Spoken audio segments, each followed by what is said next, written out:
The growing menace of communism arouses the House of Representatives Un-American Activities Committee. Among the well-informed witnesses testifying is J. Edgar Hoover, head of the Federal Bureau of Investigation. Mr. Hoover speaks with authority on the subject. Communism in reality is not a political party. It is a way of life, an evil and malignant way of life. It reveals a condition akin to disease that spreads like an epidemic. And like an epidemic, a quarantine is necessary to keep it from infecting this nation.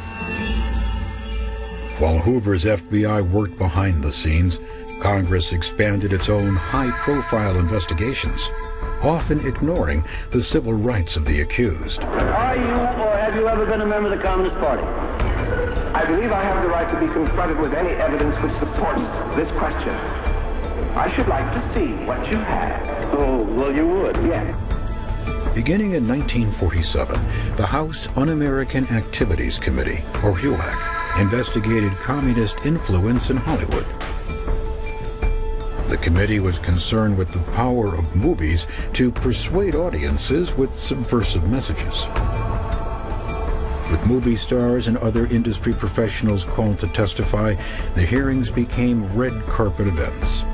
For the anti-communist witch hunt, it was a publicity bonanza. It is completely against the un-American feeling, this communistic thing.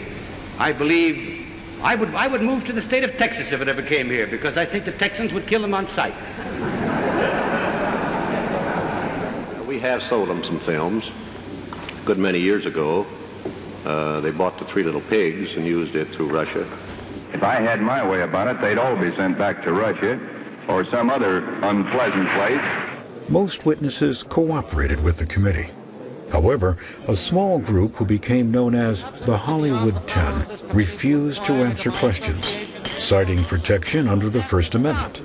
Among them, screenwriter John Howard Lawson. The question is, have you ever been a member of the Communist Party? I am framing my answer in the only way in which any American citizen can frame his then answer you denied, to a question then you, which invades his, absolutely invades then his you right. denied, you refused to answer that question. Is that correct? I have told you that I will offer my beliefs, my affiliations, and everything else to the American public, and they will know where I stand, as they do from what I have written. Stand away from the stand. For Americanism for many years, and I stand away from the stand. For the Bill of Rights, which stand away from it. Therefore, it is the unanimous opinion of this subcommittee John Howard Lawson is in contempt of Congress. The Hollywood 10 were convicted of contempt and sent to prison.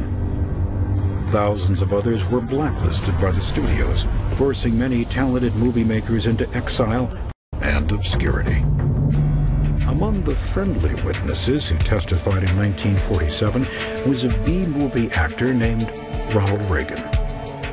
No one could have suspected that 4 decades later, Reagan would play a leading role in bringing the Cold War to an end. If communists have attempted to inject their propaganda into the motion picture, they have failed miserably. Perhaps Hollywood wasn't influenced by communists, but it was affected by the hearings. Movie studios added to the hysteria by cranking out such anti-communist films as Is This Tomorrow?, Red Planet Mars, and dozens of others. But tawdry films did little to distract President Truman from what he saw as a perversion of American democracy. Now I'm going to tell you how we're not going to fight communism. We're not going to transform our fine FBI into a Gestapo secret police. We're not going to try to control what our people read and say and think. We're not going to turn the United States into a right-wing totalitarian country in order to deal with a left-wing totalitarian threat. In short, we're not going to end democracy. We're going to keep the Bill of Rights on the books. Against the president's objections, Congress passed more dubious legislation, including the Internal Security Bill of 1950, which empowered the government to take action against anyone it deemed a security risk. Truman called it the greatest danger to freedom of speech, press, and assembly since the Alien and Sedition Laws of 1798. In 1948, the Red Hunt struck at the very center of government, when ex-communist Whittaker Chambers accused a former State Department employee named Alger Hiss of spying for the Soviet Union. I first knew him as Crosley. What his name is today, I am not prepared to testify to, or what other names he may have had. Mr. Hiss represents the concealed enemy against which we are all fighting, and I am fighting.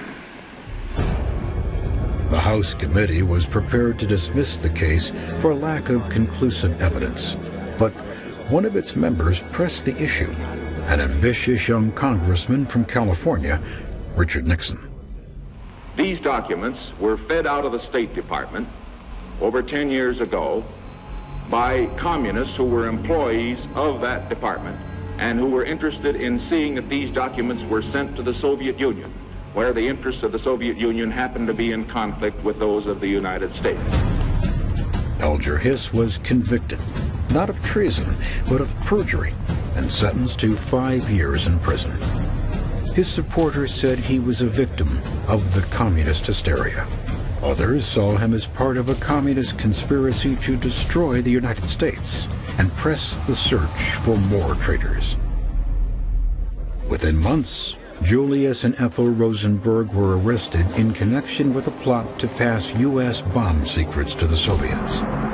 The Rosenbergs denied the charges and claimed they were being persecuted as Jews and for their left-wing views. The evidence suggested they played a small but material role in the spy ring. The Rosenbergs were convicted and sentenced to die in the electric chair. Protests erupted amid claims of anti-Semitism. The Nobel Prize-winning writer Jean-Paul Sartre condemned the sentence as a legal lynching which smears with blood a whole nation. He warned, "Your country is sick with fear. You are afraid of the shadow of your own bomb." Despite the outcry, the Rosenbergs were executed in 1953.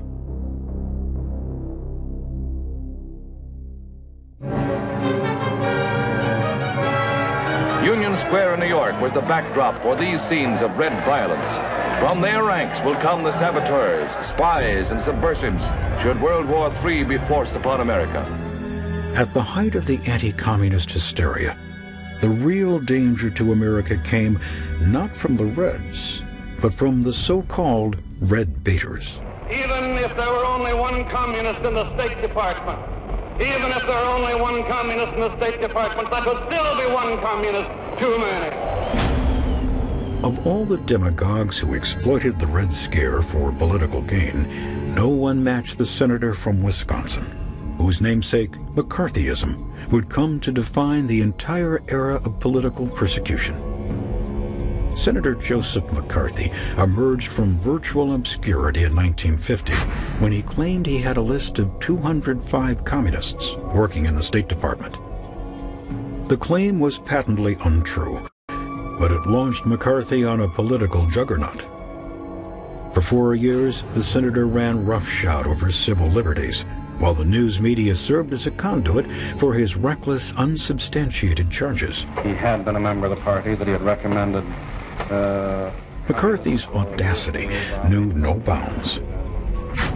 He accused Secretary of State George Marshall, the architect of the Marshall Plan, of infamy so black as to dwarf any previous venture in the history of man. He threatened President Truman and suggested the Democratic Party was a bedfellow of international communism. The hysteria of McCarthyism seeped into every aspect of American life. People rushed to condemn friends, neighbors, and co-workers. Many were fired or shunned for perceived left leanings. Though McCarthy wore a cloak of patriotism, his abusive actions had a chilling effect on democracy. He was told, "You have created an atmosphere so vile that people have lost confidence in their government." But slowly, the tide began to turn. Dissenters spoke out, McCarthy to air new case of known red in Army. The respected journalist Edward R. Murrow attacked McCarthy's repugnant tactics on his investigative TV series, See It Now. 1 month ago tonight, we presented a report on Senator Joseph R. McCarthy. We labeled it as controversial. McCarthy remained characteristically defiant. If I am giving comfort to our enemies, I ought not to be in the Senate. If, on the other hand, Mr. Murrow is giving comfort to our enemies, he ought not to be brought into the homes of millions of Americans by the Columbia Broadcasting System. With his support withering, McCarthy pitted himself against the U.S. Army in an investigation of charges and countercharges concerning clout, favoritism, and communist cover-ups. Unless we make sure that there's no infiltration of our government, then just as certain as you sit there, you will see a red world. The ensuing Army McCarthy hearings tore away the senator's mask of self-righteousness and struck a fatal blow to his crusade. Until this moment, Senator, I think I never really gauged your cruelty or your recklessness. The hearings were a media circus, and in the end, inconclusive. But for the tens of millions of viewers who tuned in to watch, McCarthy was revealed to be an arrogant, blustering tyrant. The American people have had a look at you for 6 weeks. You're not fooling anyone either. The American public had seen enough. Nearly overnight, McCarthy's immense national popularity evaporated. President Eisenhower probably spoke for millions of Americans when he said, "It's no longer McCarthyism, it's McCarthyism." 3 years later, Joseph McCarthy died, probably of complications from alcoholism. He was 48 years old.